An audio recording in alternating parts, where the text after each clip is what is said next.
জন্য কয়েক মিনিট আমি একটা হাদিস বলছি। অনেকেই মনে করেন আমি নামাজ পড়ি, রোজা রাখি, তাহাজ্জুদ পড়ি, কালো বোরকা পড়ি, আমি নেককার মহিলা। না, আপনাকে আল্লাহ জান্নাত দেবে না। আপনাকে জান্নাত দেবে যদি 4টা গুণ আপনার ভেতরে পাওয়া যায়। 1 নম্বরে, স্বামী যখন বাইরে থেকে আসবে, দুনিয়ার সব কাজ মেয়েদের জন্য তখন সব নিষিদ্ধ, সব শেষ। আপনি স্বামীকে সময় দেবেন, এটা আপনার আসল কাজ। আজ বাংলাদেশে নেই, এই কারণে অনেকে পরকীয়া প্রেম করে। যদি আপনার কাছে রাগ মনে হচ্ছে, খারাপ মনে হচ্ছে, এটাই বাস্তব। পরকীয়া প্রেমের পেছনে দায়ী আমার মনে হয় অধিকাংশ স্ত্রীগুলো।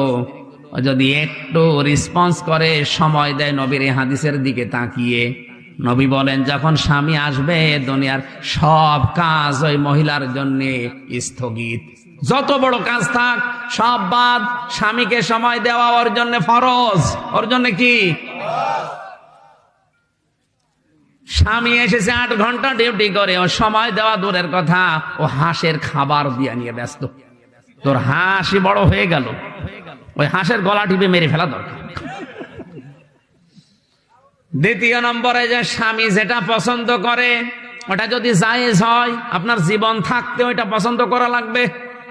স্বামী যদি পছন্দ করে যে আপনি হাতা কাটা ব্লাউজ গায়ে দিয়ে স্বামী, সম্মানিত মা বোনদের